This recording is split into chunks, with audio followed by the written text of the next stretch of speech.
स्वागत है हकीम साहब आपका।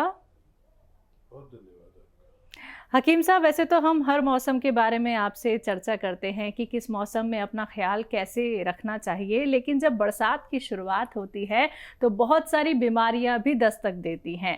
तो ऐसे समय में यानी कि बरसात के वक्त में हम कैसे खुद को सेहतमंद रख सकते हैं, कैसे हम नज़ले, ज़ुकाम या और तमाम बीमारियों से बच सकते हैं, जानना चाहूँगी। देखिए, ये बरसात का मौसम डॉक्टर्स का मौसम कहलाता है। जी।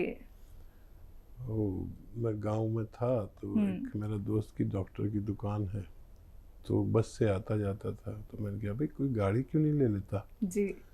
तेरे को बस का घंटों इंतज़ार करना पड़ता है। तो कहने लगा बरसात आने वाली है तो काम बढ़ेगा तो मैं 2 व्हीलर ले लूँगा। जी। तो लोग इस मौसम में हर डॉक्टर के पास काफ़ी रश नज़र आता है, और इसे जरासीमी मौसम, कीटाणुओं का मौसम भी कहते हैं, और इसमें बहुत सारे कीटाणु हवाओं में और मौसम में आ जाते हैं जिससे हम बीमार पड़ते हैं। अच्छा, बरसात में ख़ास तौर पर पानी में ज़्यादा कीटाणु हो जाते हैं, तो बरसात में अगर गर्म पानी पिया जाए तो हम बीमारियों से बहुत बच सकते हैं। दरअसल हम जो भी खाना खाते हैं अक्सर गर्म होकर आता है, और हम गर्म चीज़ जब कर लेते हैं तो उसके कीटाणु मर जाते हैं। लेकिन पानी हम हिंदुस्तानी ठंडा और बहुत ठंडा, बिल्कुल यख पसंद करते हैं। चाहे आप कितना ही ठंडा पानी पिए, वैसे तो ठंडा पानी पीना नहीं चाहिए, सेहत के लिए अच्छा नहीं है, लेकिन वो गर्म करके ठंडा कर लें चाहे, ताकि कीटाणु मर जाए और फिर आप ठंडा भी कर लें। वैसे तो मुझे तो कई कई साल हो जाते हैं ठंडा पानी पिए हुए या कोई ठंडा शरबत पिए हुए, सालों हो जाते हैं। और देखिए, ये गर्म पानी एक नियामत है, एक तोहफा है। अगर किसी कोई अपनी आदत डाल ले गर्म पानी की, मैं आता हूँ तो सबसे पहले गर्म पानी पीता हूँ। मैंने अपने दफ्तर में ओवन भी रखा हुआ है कि किसी को बोलूँ नहीं, खुद ही गर्म कर लूँ, और वो पीने के बाद जिस्म में इतनी गर्माई आ जाती है और पसीने आ जाते हैं। एसी में बैठो तब भी पसीने आ जाते हैं। ये एक गिलास पानी पीता हूँ तो ऐसा लगता है कि मैं चल कर आ रहा हूँ 1 घंटा। जितने पसीने आने चाहिए उतने पसीने ये 1-2 गिलास गर्म पानी लगातार पीने से आ जाते हैं। आप समझ लीजिए कि इतनी मशक्क़त, इतनी मेहनत जो करके आता है उसको इतने पसीने आते हैं। पसीने आना बहुत फ़ायदे की बात है। जिसको पसीने नहीं आते वो अंदर से बहुत कमज़ोर हो जाता है। पसीने आने से हमारा जिस्म का हर चीज़ अपनी ज़रूरत के मुताबिक आती है, ज़रूरत की तरह आ जाती है। तो गर्म पानी पीकर भी आप ऐसी बीमारियों से, जो वायरल फीवर्स आते हैं आजकल, तो इससे अपनी हिफाजत कर सकते हैं। तो बिल्कुल दर्शकों, देखिए मौसम कोई भी क्यों ना हो, और बरसात का मौसम तो चल रहा है, जहां आपको बरसात का मौसम इतना खुशनुमा लगता है कि ये खा लेते हैं, वो खा लेते हैं, थोड़ा सा हम बारिश में भीग लेते हैं, लेकिन आपको कहीं ना कहीं खुद का बचाव भी करना चाहिए। जो बातें हकीम साहब ने आपको बताई हैं उन बातों पर गौर कीजिएगा दर्शकों। बाकी लाइव कार्यक्रम है, लाइव आप लोग हमारे साथ जुड़ सकते हैं। इसी के साथ कॉलर जुड़ गए हैं, बात कर लेते हैं। बाराबंकी से हैं AK जायसवाल जी, स्वागत है आपका। जी नमस्ते मैम। जी नमस्कार सर। हकीम जी आदाब। जय हिंद जायसवाल साहब, स्वागत है आपका। जी हकीम जी, हमारे 2 सवाल हैं। एक तो यह है कि हमारी वाइफ को माजून आर केयर ले रही थी, वो करीब 8-10 बार हो चुके हैं, लेकिन इधर उनको सर्दी जुकाम थोड़ा हो गया तो खांसी बहुत आ रही है। ठीक है, दूसरा सवाल। दूसरा ये है कि जैसे कभी कभी थोड़ा बहुत दर्द होता है। एक बार तो एस केयर ले चुकी थी साइटिका में पूरा कोर्स, और हमने आर केयर ले लिया था, लेकिन कभी कभी इसे दर्द हो जाता है या वो चिक सी चली जाती है, तो उसके लिए गोंद काला ले सकते हैं? गोंद क्या ठीक है, एहतियातन। हाँ देखिए, गौनसिया कभी कभी वैसे भी ले लेना चाहिए। जो उम्र में हम और आप हैं तो कभी कभी मैं भी ले लेता हूँ। मैं तो 1-2 खुराक खाता हूँ और तंदुरुस्त रहता हूँ।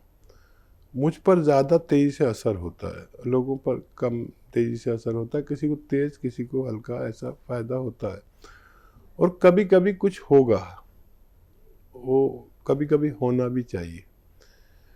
तो ले सकते हैं आप ज़रूरत पड़ने पर, और बस 2-4 खुराक लें और ठीक हो जाए, छोड़ दें। जैसे दर्द होता है तो हम एलोपैथिक दवा भी तो लेते ही है ना, और ठीक हो जाता है तो छोड़ देते हैं। फिर इसको एलोपैथ की तरह यूज़ करें।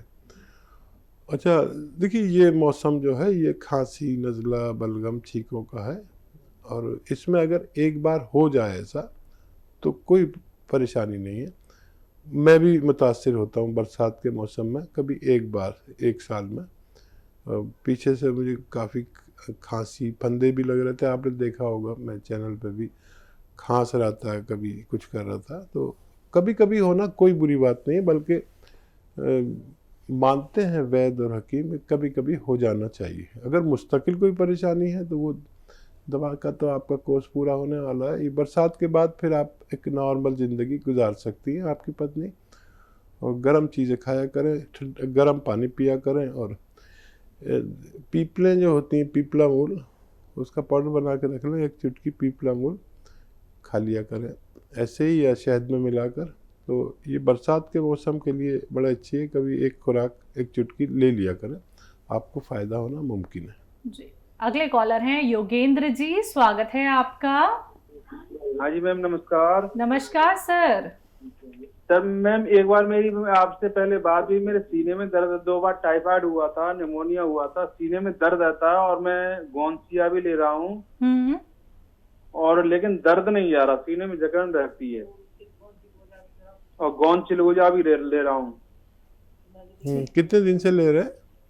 ये 2 महीने हो गए सर। हाँ, अब तक फ़ायदा होना चाहिए था। आप चाहें तो अपना कोई एक्सरा भी करा सकते हैं। ये इतने दिन में अगर कुछ भी फ़ायदा नहीं है तो आप एक्सरा ज़रूर कराएं या सोनोग्राफी कराएं, जो भी आपको डॉक्टर मशवरा दे, वरना इतने दिन में आपको फ़ायदा होना चाहिए था। जी, तो सर आपके लिए क्या कुछ बेहतर है, हकीम साहब ने आपको बता दिया है। देखिए, अगर आपको कहीं ना कहीं थोड़ा सा भी लगता है कि नुस्खे जो आप अपना रहे हैं, जो हकीम साहब ने आपको रॉ मटेरियल बताए थे, या फिर आपने कहा कि चिलगोज़ा गोंद का आप इस्तेमाल कर रहे हैं, अगर हल्का सा भी फ़र्क आपको दिखता है अपनी सेहत में, यानी कि थोड़ा सा सुधार दिखता है, तो सर उसको कंटिन्यू ज़रूर रखिएगा, क्योंकि कई बार हमें पता नहीं चलता है। या फिर आपसे कहना चाहूँगी कि जो हकीम साहब ने कहा है कि आप एक बार अपना टेस्ट करा लीजिएगा, डॉक्टर्स को भी फॉलो कर लीजिएगा। अगले कॉलर हैं हमारे साथ, स्वागत है आपका। नमस्कार जी, कर्नल वर्मा जी, स्वागत है आपका। नमस्कार। नमस्कार। जय हिंद, स्वागत कर्नल साहब। आदाब हकीम साहब। आदाब। कैसे हैं आप दोनों? भाई मैं तो ठीक हूँ, अब इनका हाल इनसे पूछ लीजिए। मैं भी ठीक हूँ। एक ही सवाल है, थोड़ा सा, ये जो बेल का मुरब्बा होता है वो ज्यादा बेहतर है, या बेलगिरी का पाउडर ज्यादा बेहतर है? बड़ा अच्छा सवाल है।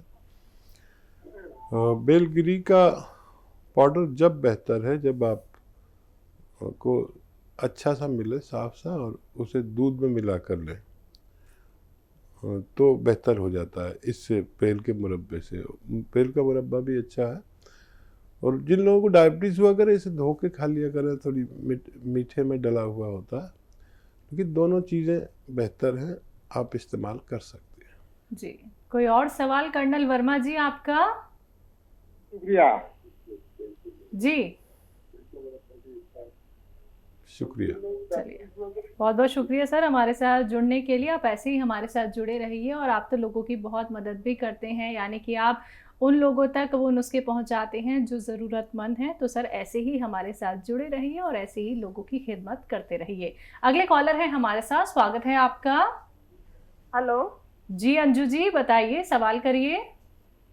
कल मैंने पूछा था ना मेरे पति के बारे में कि उनको हाथों में एलर्जी है, तो चिलगोंजा और कलौंजी का टीका बताया था ना डॉक्टर साहब ने। उनकी उंगलियां खराब है, उसके वो ठीक हो जाएगी क्या? वो सीमेंट और पत्थर का काम करते हैं ना, तो तो उंगली वो खराब है, काफी दिनों से, काफी सालों से है उनको एलर्जी। उंगलियों में पानी भी आता है और घाव जैसी होती है, उंगलियां बहुत खराब है उनकी। इलाज बहुत करवाया उन्होंने। अभी करते हैं? आराम आता है क्या? अभी काम करते हैं वो उसका? हाँ काम करते हैं। उनकी उम्र 55 साल है। वही है कमाने वाले, घर में पत्थर, ईट पत्थर का काम करते हैं। सीमेंट से उनको एलर्जी बहुत होती है, सीमेंट से चढ़ जाती है सीमेंट।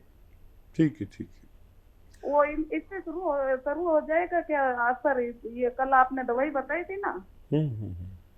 हाँ ज़रूर होगा, लेकिन ये ख्याल रखें कि जब अब काम करें तो कुछ दिन तक दस्ताने पहनकर काम करें तो उनको फ़ायदा होना मुमकिन है। इस तरह अगर आप करेंगे तो उन्हें ये दवा दे सकते हैं। दस्ताने पहन लिया करें, तेल लगा के अगर दस्ताने पहन के काम किया जाए तो उनको फ़ायदा होना मुमकिन है। इधर दवा अपना काम दिखाएगी, उधर ये एहतियात करेंगे तो बहुत आसानी उनको होना मुमकिन है।